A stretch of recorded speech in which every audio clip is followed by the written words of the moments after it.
Vamos colocar de pé.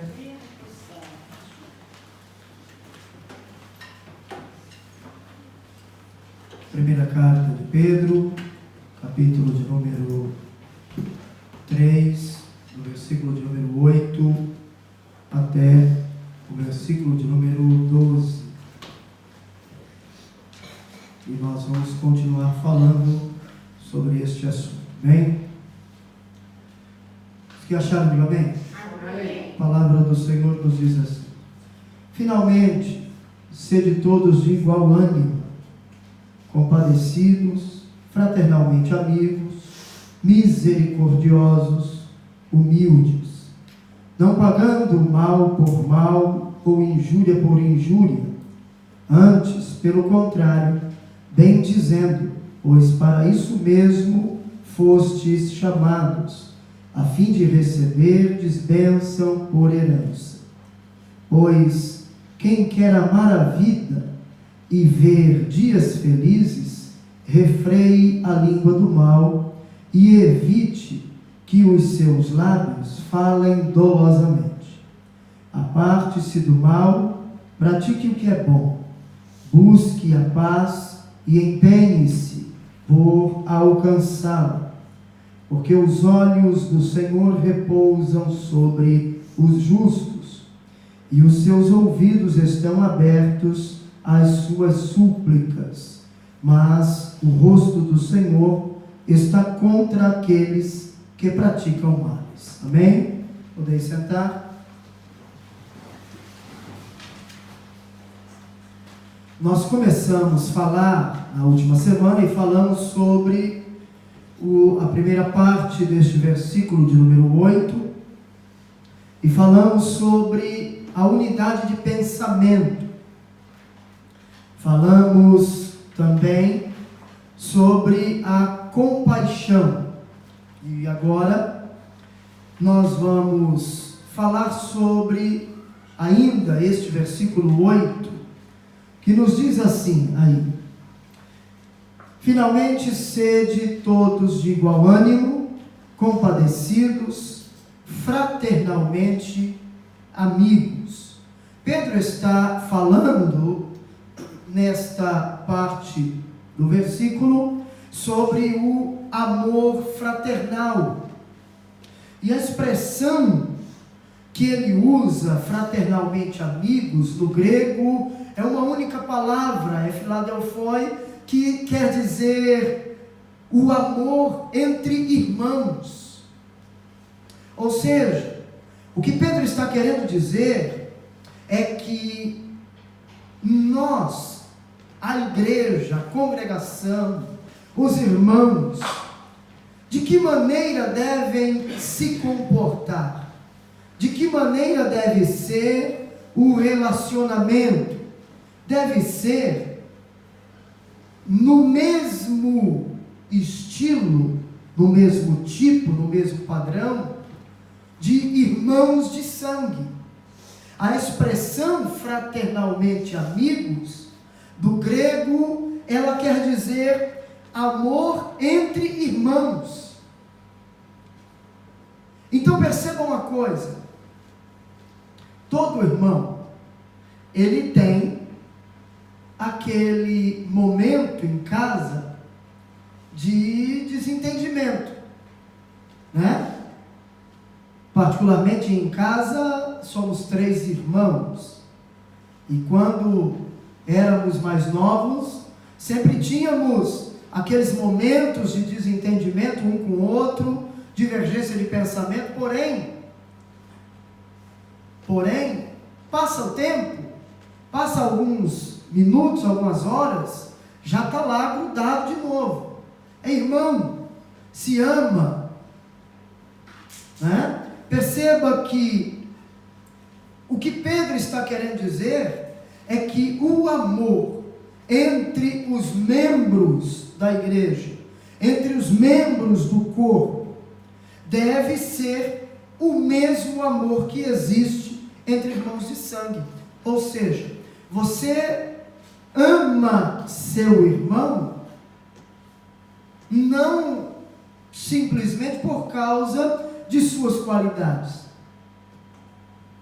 Você não ama o seu irmão de sangue por causa de suas virtudes, mas apesar de suas fraquezas. Você não ama o seu irmão de sangue por causa dos seus méritos, mas apesar de seus deméritos. Independente de como o seu irmão esteja, você o ama. Você o ama. O que eu acho interessante é que nós professamos ser irmãos, chamamos uns aos outros de irmãos, mas até que nível? Até que limite? Até onde vai o nível de irmandade? Muitas vezes, até onde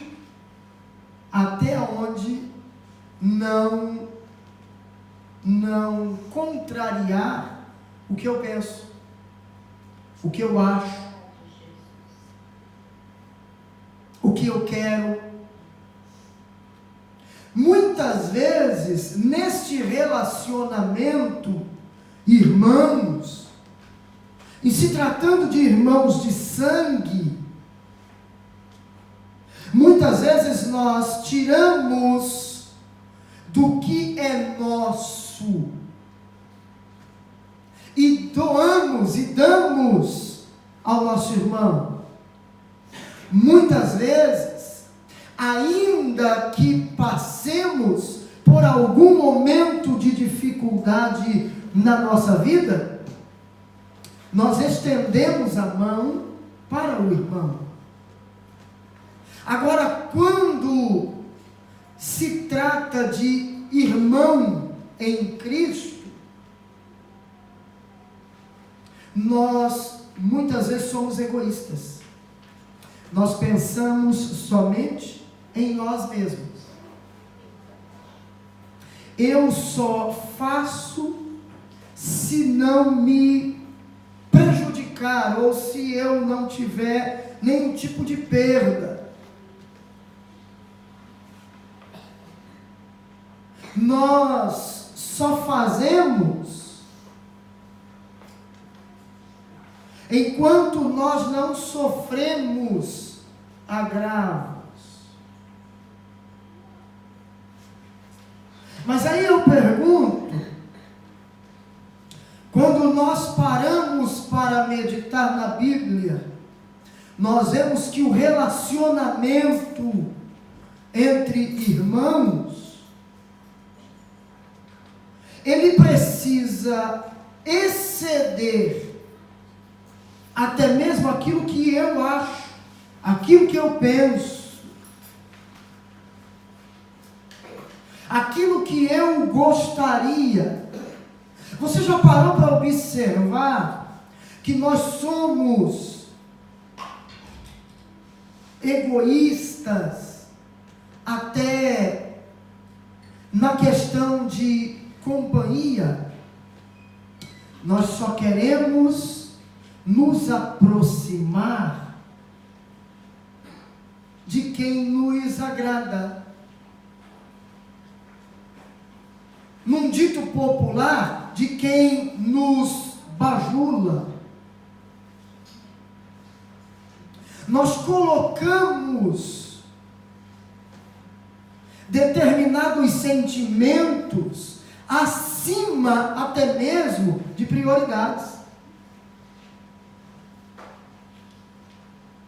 E quando nós vamos para o que a Bíblia ensina,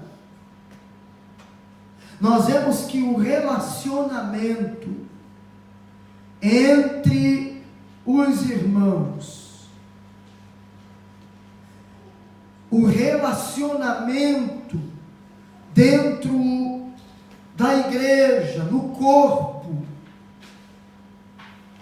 precisa ser semelhante ao que você tem com o seu irmão de sangue. Seu irmão de sangue, ele fala alguma coisa para você hoje, que você não gosta, amanhã você está de bem com ele. Os crentes hoje, tem crente que não fala com o outro há anos.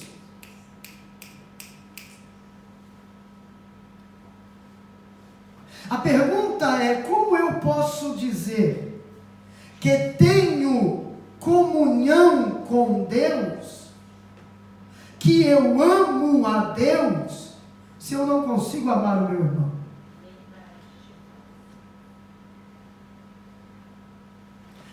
João vai dizer que se nós assim fizermos, ele vai dizer que nós estamos nos fazendo mentirosos. Porque se eu não consigo amar o meu irmão que eu vejo, como eu posso amar a Deus que eu não vejo?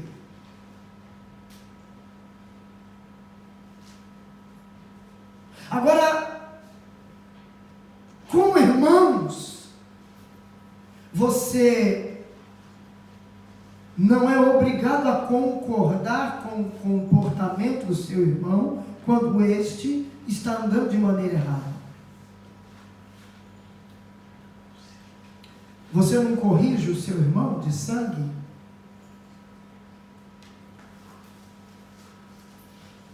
Da mesma forma, por que nós corrigimos? Porque o irmão está andando errado e ele vai sofrer as consequências. Da mesma forma, é o nosso irmão em Cristo. Se eu de fato amo o meu irmão, a igreja hoje, queridos, ela tem uma ideia completamente antibíblica com relação ao amor ao irmão.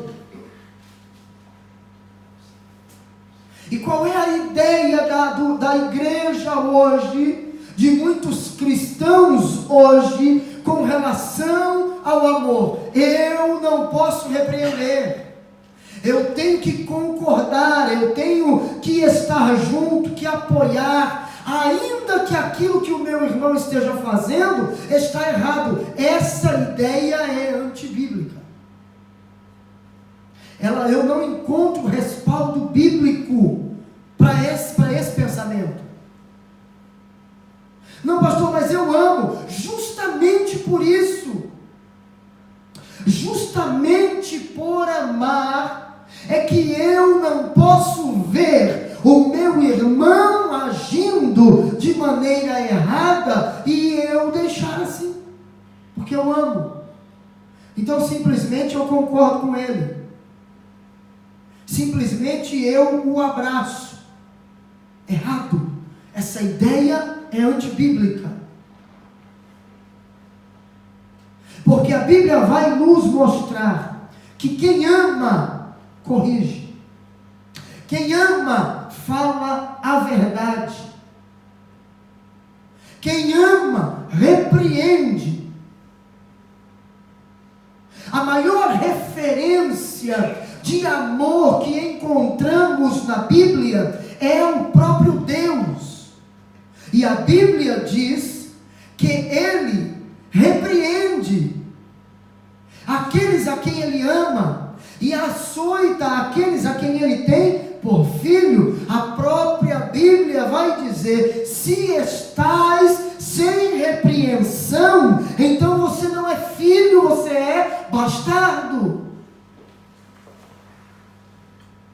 Então essa ideia que permeia a mente de muitos cristãos com relação ao amor é antibíblica.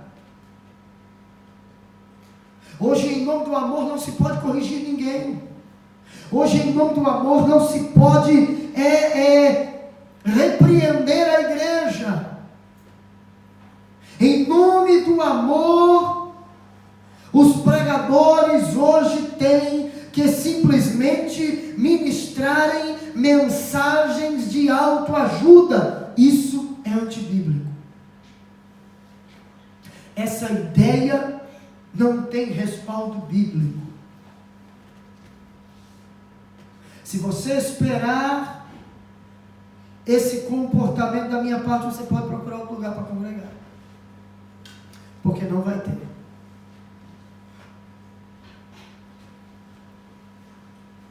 Justamente porque amamos cada um, é que corrigimos, é que repreendemos, é que falamos a verdade, muitas vezes aquelas que você não quer ouvir, que você não gosta de ouvir. É isso que Pedro está ensinando, a amar como amamos nosso irmão de sangue. Mas vamos seguir, porque Pedro vai falar ainda sobre a misericórdia, ainda no versículo 8. Finalmente, sede todos de igual ânimo, compadecidos, fraternalmente amigos, misericordiosos, e ele vai falar também humildes.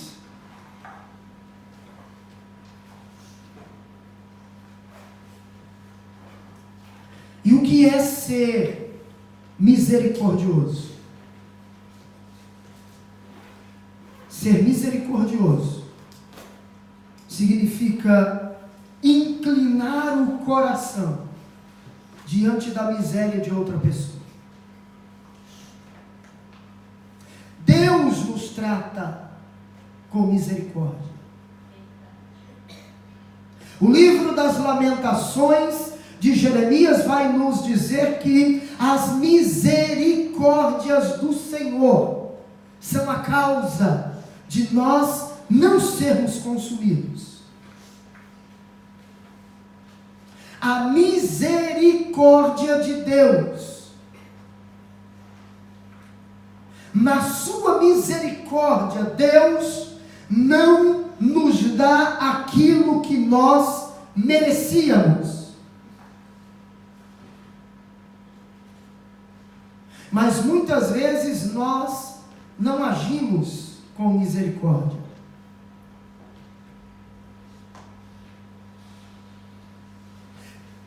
Se tem um exército que mata os seus próprios soldados, é a igreja.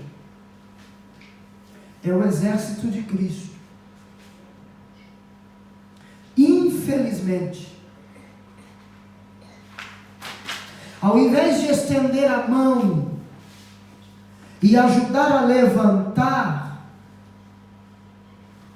nós encontramos muitos por aí que fazem questão de pisar sobre quem está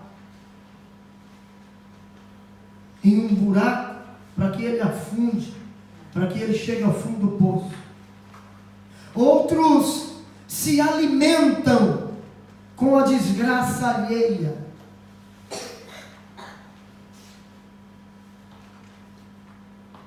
Com a mesma vontade e intensidade que querem fazer as coisas de Deus, empurram para o buraco quem está à beira da morte. Lembra do texto que ministramos sábado, quando João fala com Jesus: Senhor, se o Senhor quiser, a gente faz como Elias, manda descer fogo do céu e consumir esses samaritanos. E Jesus diz: vocês não sabem de que espírito vocês são.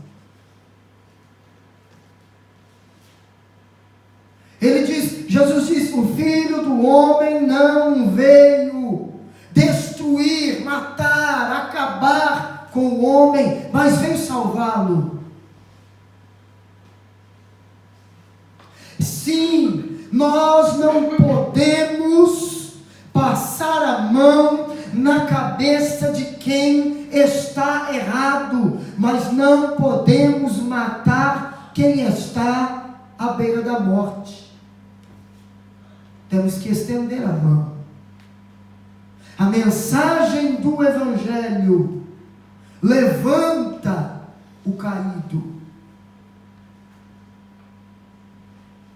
Ah, mas eu tenho que pregar a verdade de Deus da vida. Se a verdade que nós estamos pregando não gerar vida, algo está errado com o que estamos pregando. Algo está errado com o nosso conceito de verdade.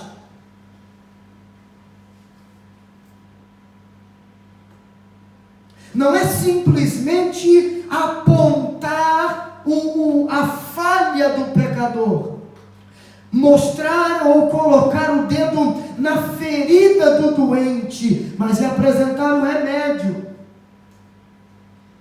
O remédio que vai curar, muitas vezes ele é amargo.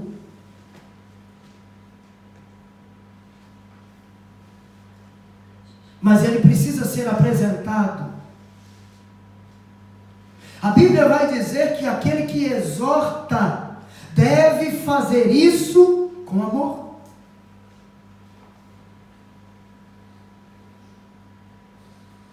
E alguns estão errando por não conhecerem a palavra, o sentido da palavra. Porque exortar não é como muita gente pensa. Usa-se até a expressão, desceu o cajado e a mensagem de Deus foi hoje chicote, Deus desceu o chicote na igreja, exortou todo mundo. Exortar é animar, é estimular. Disciplinar é ensinar, é instruir, é mostrar que o erro não conduz a um caminho de vitória, a um caminho de bênção, ou a uma vida próxima de Deus. Então tem que apresentar o caminho certo, instruir. Misericórdia. Eu vejo Jesus na Bíblia tratando todos com generosidade, publicanos, pecadores. Jesus se assentou na mesa com eles. Os fariseus ficavam escandalizados com este comportamento de Jesus, mas ele simplesmente estava ensinando o Evangelho e mostrando como nós deveríamos nos comportar.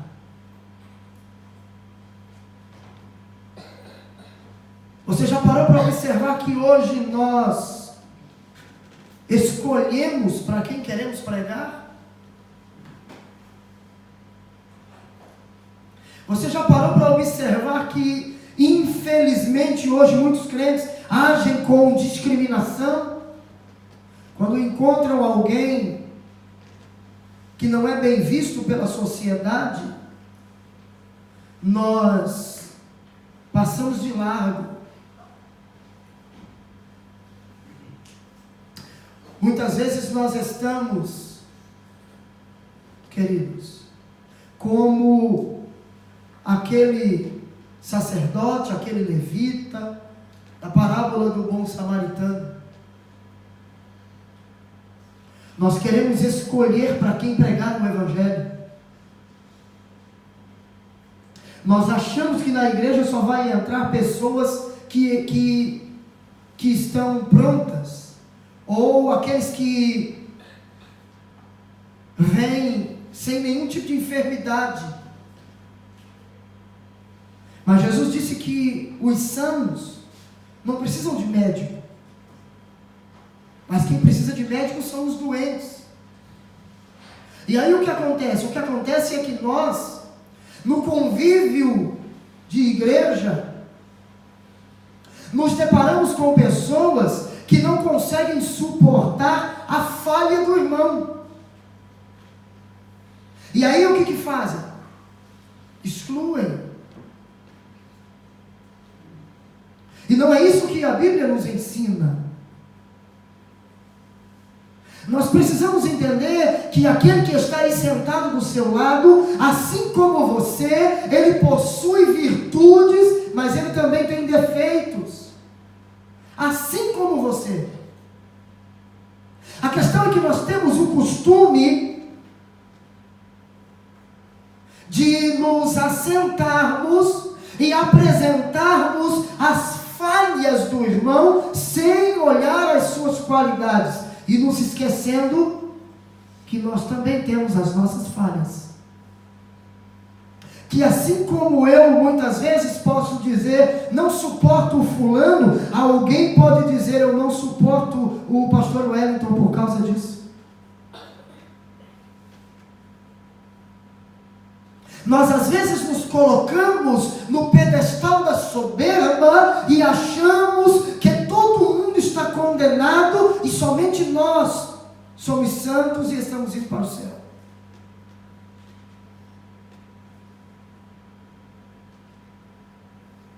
Vou repetir. Isso não quer dizer que você não vai corrigir o irmão se ele estiver errado. O que você não pode deixar de fazer é amá-lo, independente das suas falhas. Mesmo com os seus defeitos, você precisa amá-lo. Porque você já parou para pensar se Jesus fosse nos tratar como nós tratamos as pessoas? Sim, tem aqueles que deixam-nos extremamente irritados com o seu comportamento. Mas eu não posso exceder a linha permissiva. A Bíblia não diz que eu não posso ficar irado. A Bíblia diz que eu não posso pecar. Irai-vos, mas não pequeis. Quando eu peco, quando eu excedo a linha do limite da minha ira, porque aí eu manifesto a obra da carne, e a obra da carne, descrita em Gálatas, que é a ira, no grego ela quer dizer manifestações de ira. Eu posso ficar irado em uma determinada situação, ou por causa de um determinado comportamento, mas aí eu preciso ter o domínio próprio, o autocontrole, e não deixar que a ira controle o meu ser. Tome conta da minha razão e me faça ter atitudes que venham trazer escândalo para o Evangelho.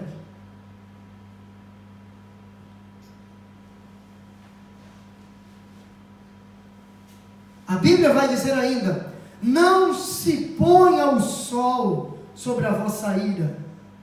Ou seja, se eu ficar irado hoje,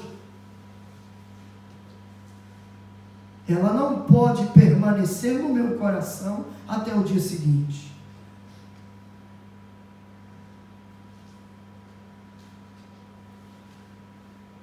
Eu preciso liberar o perdão. Eu costumo dizer que você não perdoar alguém é como você tomar um copo de veneno e esperar que a outra pessoa morra.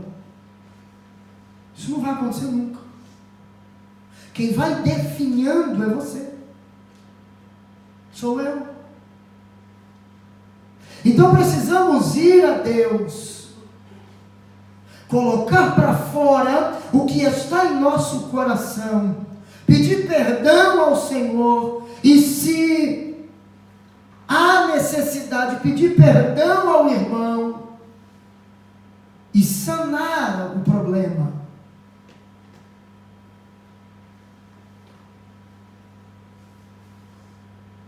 Tem muita gente hoje em dia que está caminhando passos largos para a perdição eterna por causa disso.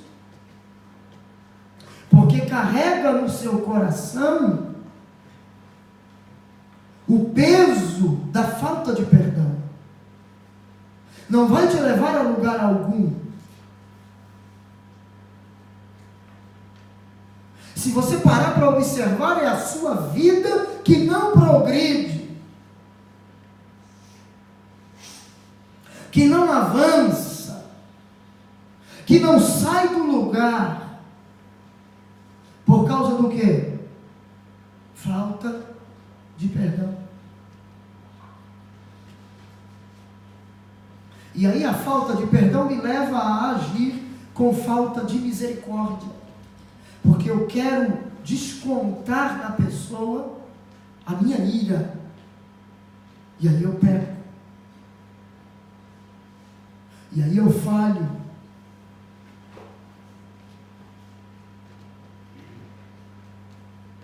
E aí eu digo a você, não há cristianismo verdadeiro onde não existe misericórdia.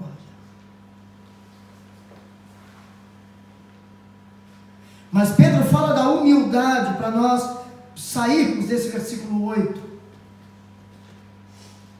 Ele fala da humildade. E o que é a humildade? É descer do pódio da vaidade e honrar o irmão.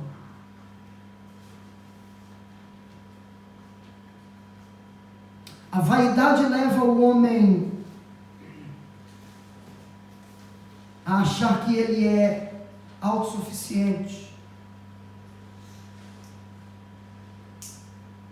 A falta de humildade leva o homem a achar que ele pode fazer tudo sozinho, não precisa de ninguém.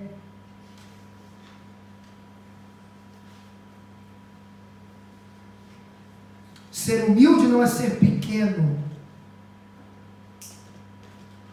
mas é considerar-se como tal. Agora você precisa tomar cuidado com a falsa humildade. Existem aquelas pessoas que agem com falsa modéstia.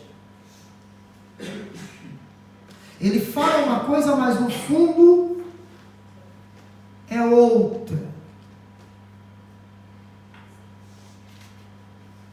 Ele diz uma coisa na aparência, mas nos bastidores o comportamento é outro.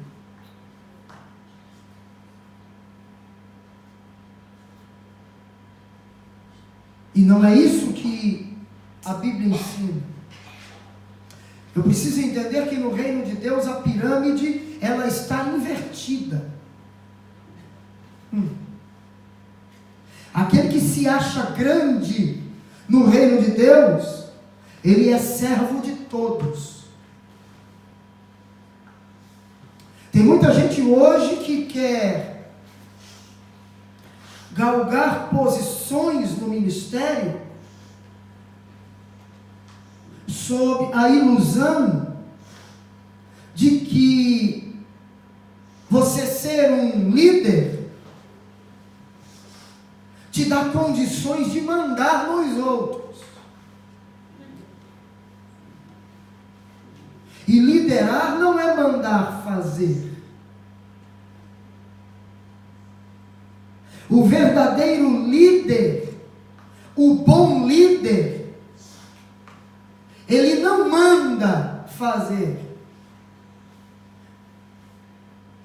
Se você parar para observar, antes de Jesus comissionar os 70 e mandá-los entrar na cidade para evangelizar, para propagar o evangelho, Jesus fez isso com eles.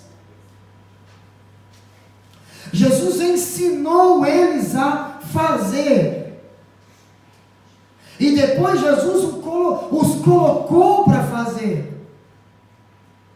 Eu vejo muitas pessoas dizerem hoje: pastor, eu nasci para mandar. Isso eu considero uma mente dessa, uma mente que pensa assim, eu considero uma mente pobre, medíocre de conhecimento. Não sabe o que é liderar. O líder está junto, ensina a fazer, depois ele vai deixar você fazer, mas ele está junto, ele está ensinando, ele está andando junto.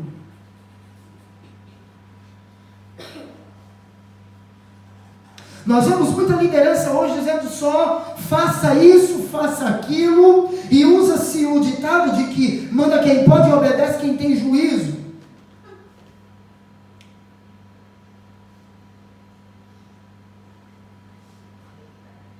A obediência é princípio bíblico, mas não se adquire autoridade para ser obedecido, não se adquire autoridade para ser obedecido mandando. Jesus não ensinou esse tipo de liderança. Jesus ensinou a liderança baseada no exemplo. Jesus ensinou a liderança fundamentada no exemplo.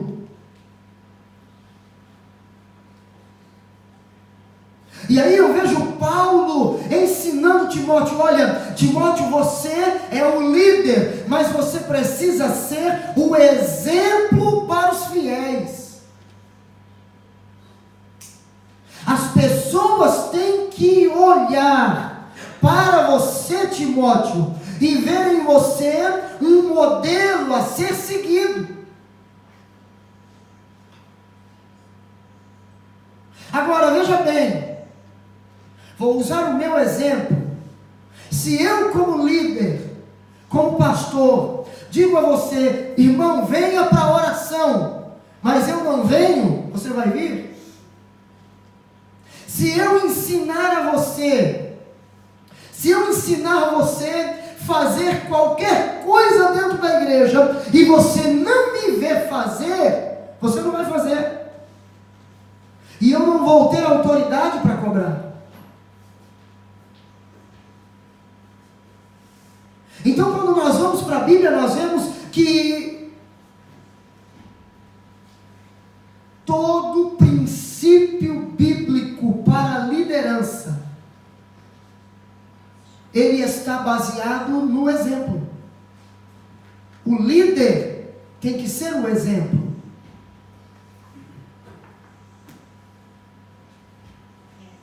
O líder precisa ser o primeiro a dar exemplo. Por exemplo, eu digo para você: você tem que chegar no culto 7h30 no sábado para orar. Mas eu chego na igreja 8h30. Mas que raio de líder é esse? Você vai chegar uma semana, você vai chegar 2. Na terceira, você vai dizer: pastor, o senhor está muito certo não.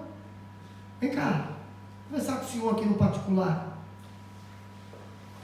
O senhor pede para chegar cedo, mas o senhor chega atrasado no culto.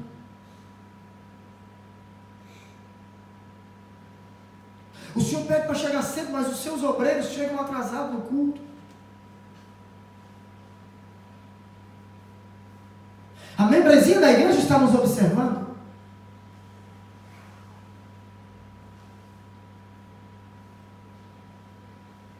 Os irmãos da igreja estão nos olhando.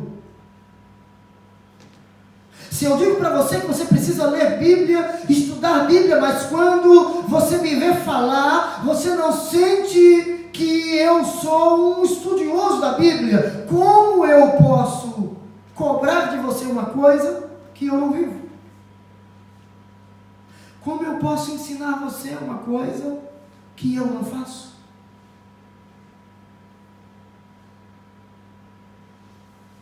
Eu sempre digo isso aos obreiros, e uma outra vez fiz uma reunião com os pregadores da igreja e disse isso a eles: vocês nunca exortem a igreja sobre algo que vocês não vivem, que vocês não fazem.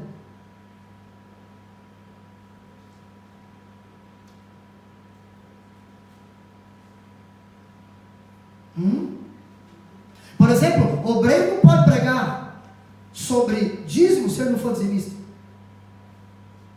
Se a família não é dizimista, como que ele vai ensinar sobre isso?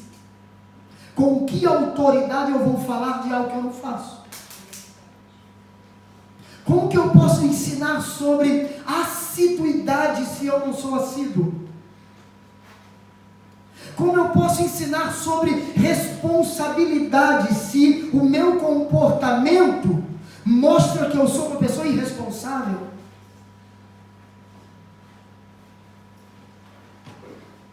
Mas eu subo no pedestal da soberba e acho que porque eu sou líder, sou pastor, então eu tenho o direito de mandar, e acabou. E vocês têm que obedecer. Vocês têm que ser submissos. Sim, a Bíblia ensina sobre a submissão aos pastores. Mas ela não é cega.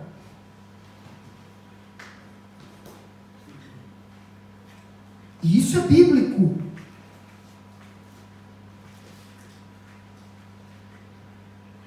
Isso é bíblico.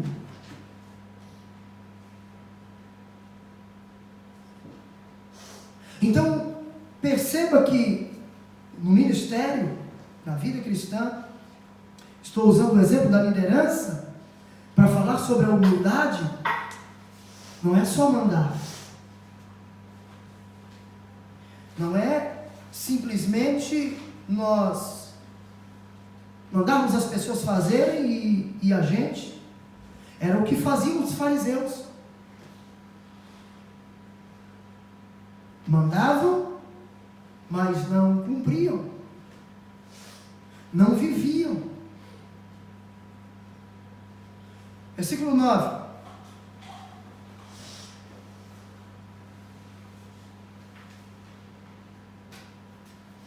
O que Pedro vai dizer aí? Não pagando mal por mal, ou injúria por injúria. Antes, pelo contrário, bem dizendo, pois para isto mesmo fostes chamados, a fim de receberdes bênção por herança. Veja bem, nós saímos do relacionamento entre os irmãos e entramos no subtópico 2, no tópico 2, melhor dizendo, e vamos falar sobre o relacionamento agora com os inimigos. Você precisa entender o contexto em que Pedro escreve esta carta. É uma igreja perseguida. Eles tinham inúmeros inimigos. E qual é o comportamento? Qual a reação que eles deveriam ter diante dos ataques e das afrontas do inimigo? Pedro diz: não pagando mal por mal, ou injúria por injúria. Isso é duro. Porque você fazer o bem para quem te faz bem, oh irmão, isso é tão fácil. A pessoa só te faz bem.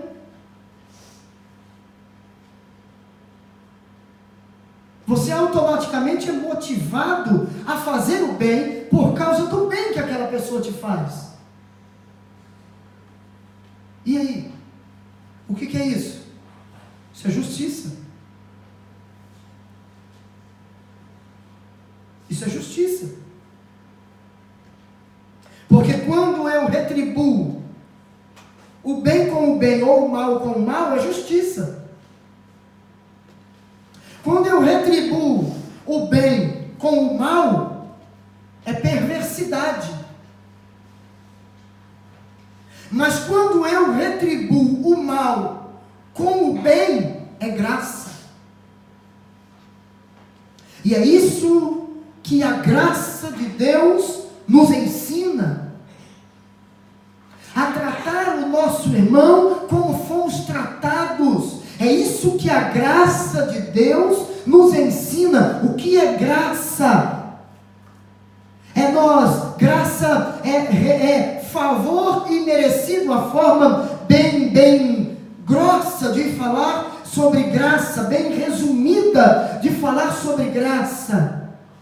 É favor imerecido. Na misericórdia, Deus não nos dá aquilo que nós merecíamos. O que nós merecíamos? Condenação. Condenação. Deus, Ele é misericordioso, benigno, bondoso. E na sua misericórdia,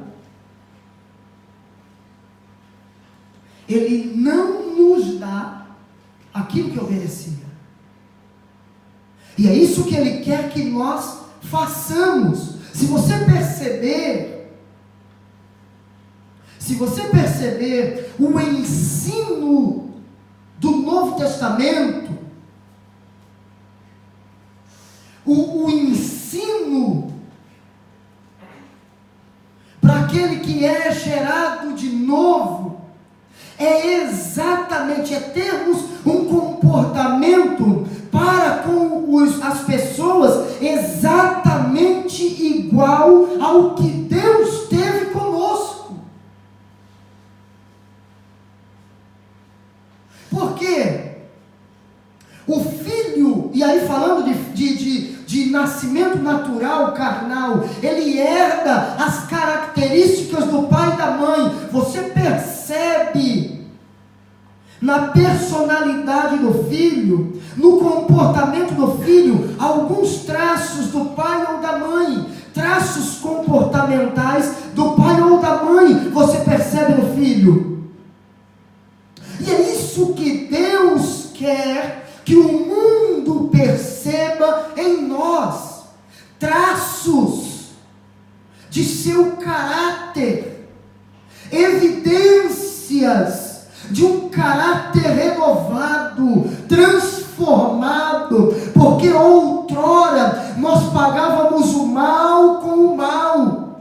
Hoje nós não recebemos de Deus aquilo que merecíamos, e manifesta-se na nossa vida a misericórdia de Deus. E Pedro vai ensinar que nós temos que ser misericordiosos, mas Pedro também vai nos ensinar que assim como a graça de Deus se manifestou em nossa vida, e o que é a graça de Deus? É Deus nos dar aquilo que nós não merecíamos. Na sua misericórdia, Ele não nos dá aquilo que eu merecia, mas a sua graça, Ele me dá aquilo que eu não merecia. E é isso que Ele quer que nós façamos quando Ele nos ensina a pagar o mal que recebemos com o bem.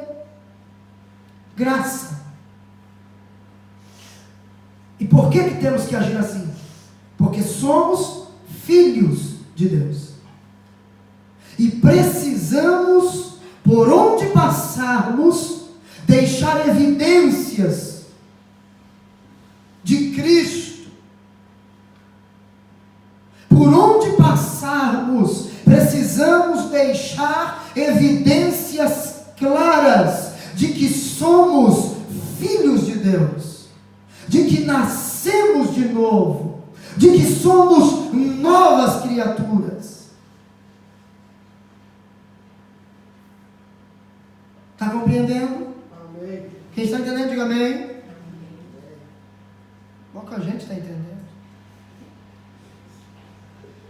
Quem está entendendo, diga amém. Amém.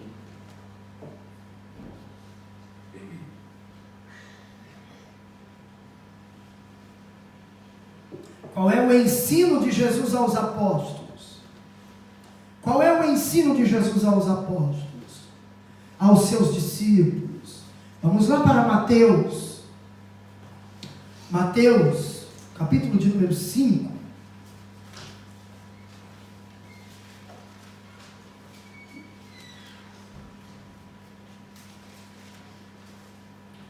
Evangelho segundo o relato de Mateus, capítulo 5, e o versículo de número 44.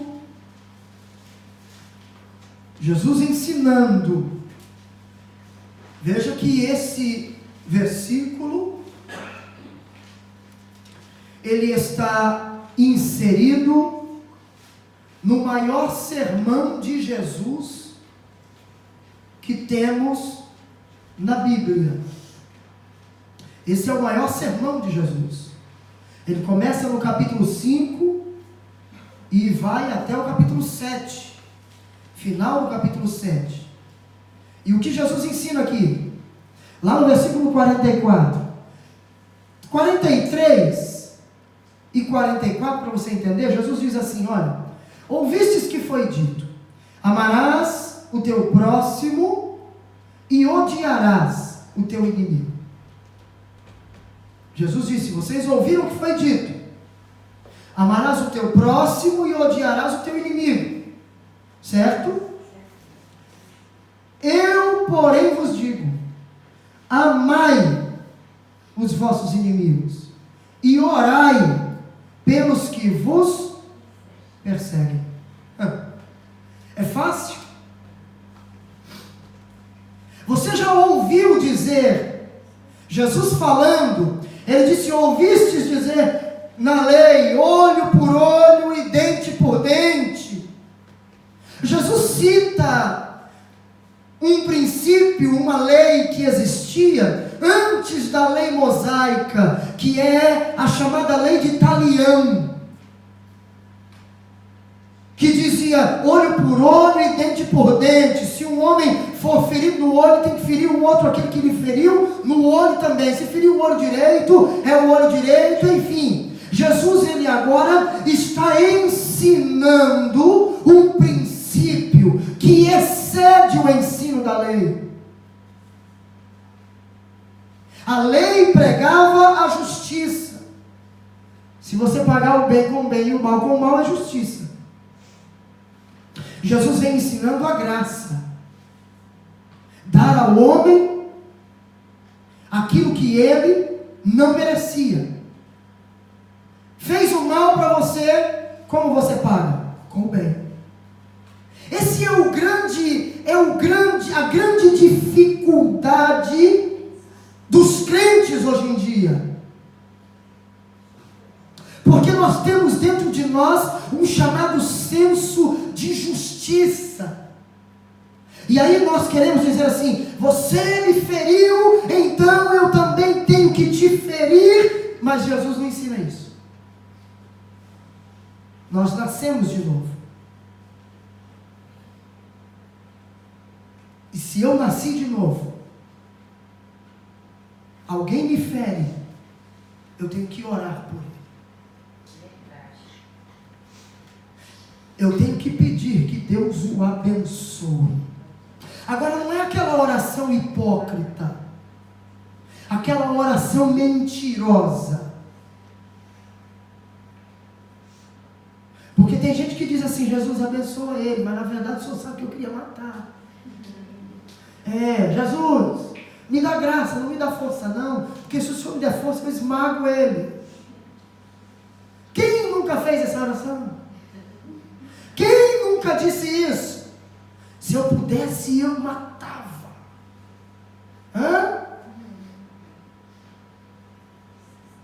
Não é verdade? mas nascemos de novo.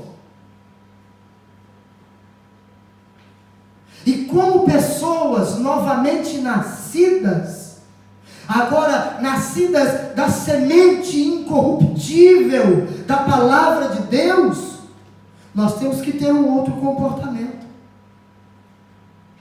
E é essa a grande dificuldade do ser humano. Aí muitos dizem por aí, o crente é bobo. Não, o crente não é bobo. O crente é mais esperto do que eles pensam. Porque quando eu pago o mal com o bem, eu estou sendo inteligente. Eu estou evidenciando a natureza de Cristo na minha vida. Eu estou dizendo que eu nasci de novo. Agora, como eu estava dizendo, eu não posso fazer aquela oração hipócrita, porque Deus conhece o nosso coração. Está irado? Joga para fora a ira primeiro, diante de Deus. Deixa Deus limpar o teu coração. Peça que o Espírito Santo de Deus lhe ajude a orar por aquela pessoa, a ponto de gemer e chorar por ela, pedir que Deus a abençoe.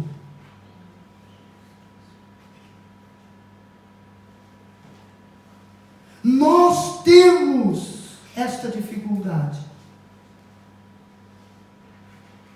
E nós, sempre que temos oportunidade, quando alguém nos fere, queremos atacá-lo com palavras.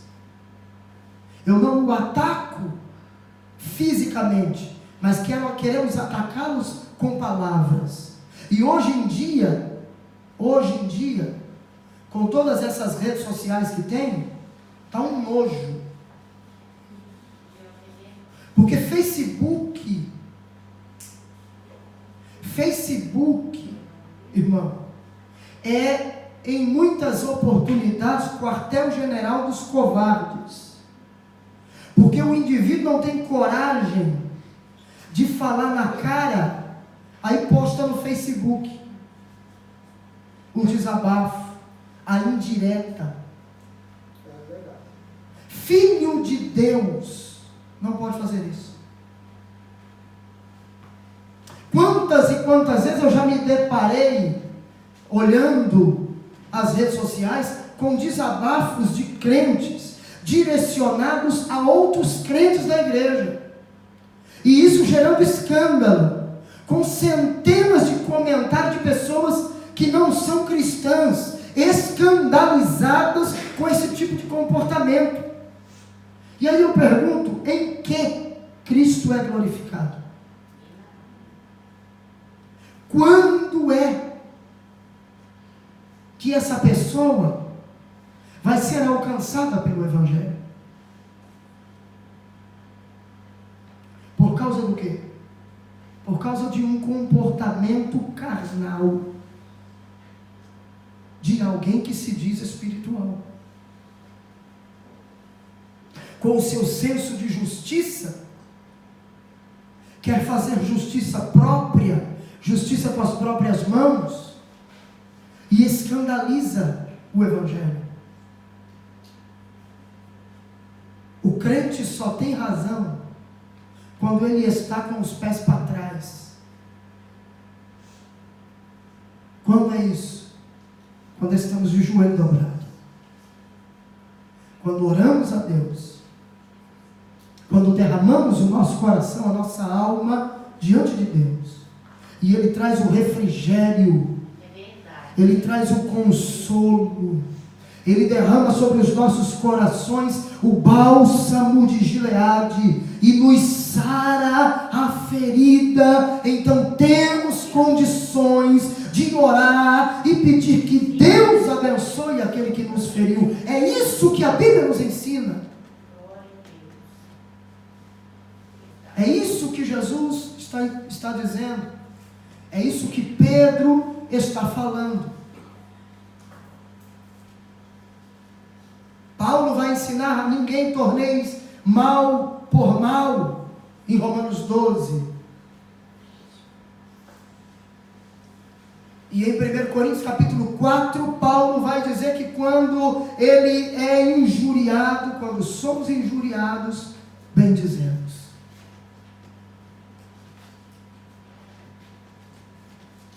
Pedro conclui essa parte do versículo 9, mostrando que para quem age desta maneira, existe bênção do céu. Existe bênção da parte de Deus. O sofrimento faz parte da vida do cristão. O sofrimento nos aperfeiçoa. O sofrimento nos amadurece. O sofrimento nos aproxima de Jesus. Os momentos amargos da vida revelam um Cristo que está sempre pronto a nos confortar, a nos consolar. É nos dissabores da vida que nós conhecemos a verdadeira graça de Deus sobre nós. O cuidado de Deus sobre nós.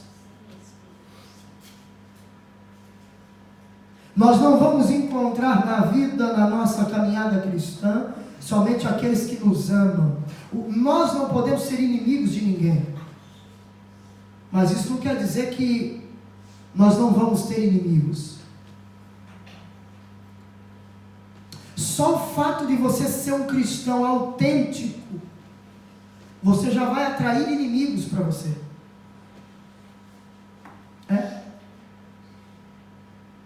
Só o fato de você ser um cristão autêntico, genuíno, verdadeiro, já vai atrair para você inimigos. Porque o mundo anda em trevas. E Jesus vai nos ensinar que a luz não tem comunhão com as trevas. Se você é luz, logo você terá problema com aquele que está em trevas. Enquanto a luz do Evangelho de Cristo não resplandecer no coração dele, e ele ser alcançado pela graça salvadora de Cristo, você vai ter problema com ele. Você vai ter problema com ela. Por quê? Porque ela ou ela vai apresentar um comportamento mundano, um comportamento que não tem nenhum tipo de associação com a Bíblia, e você, como é luz, não vai poder concordar com isso. Automaticamente você vai ter uma inimizade. Porque as pessoas hoje são assim: se você concorda comigo, você é meu amigo. Se você discorda da minha maneira de pensar, ainda que você esteja certo e eu errado, você se torna meu inimigo. Nós temos dificuldade em ouvir aquele que nos aconselham para o bem. Nós logo temos aqueles que nos aconselham para o bem como inimigos, porque eles não concordam com a gente. Mas às vezes eles estão certos e nós estamos errados.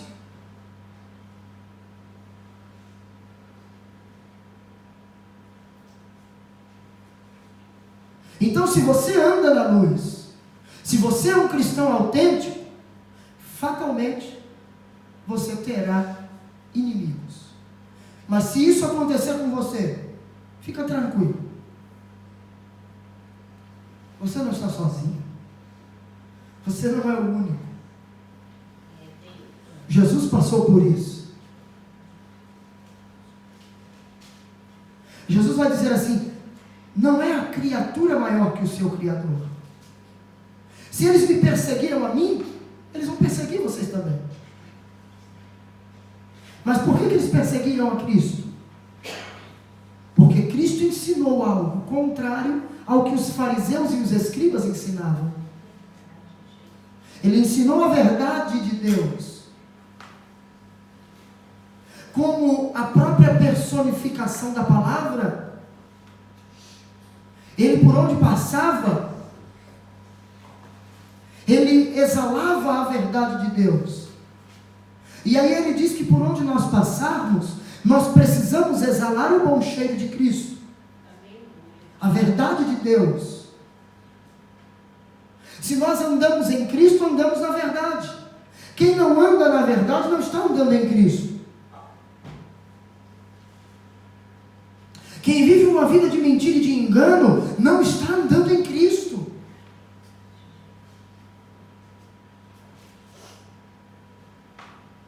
Para concluirmos este ponto, versículo 10 até o 12, do capítulo 5, do Evangelho segundo escreve Mateus.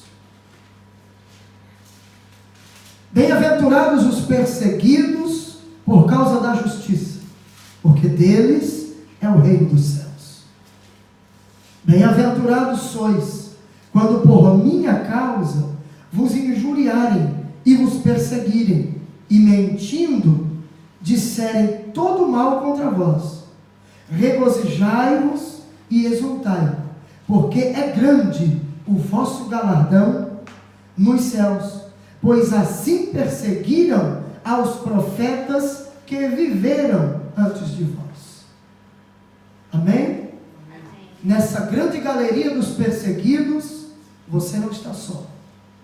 Você é mais um. Amém? Amém? Na próxima semana nós vamos concluir este ponto até o versículo 12, falando sobre a nossa postura diante da vida. Nós falamos da nossa postura, nosso comportamento, nosso relacionamento com os irmãos, com os inimigos. Agora Pedro ele vai partir, a partir do versículo 10, para tratar sobre a nossa postura diante da vida, no dia a dia, como vivemos, ou como devemos viver. Amém? Ficamos de pé?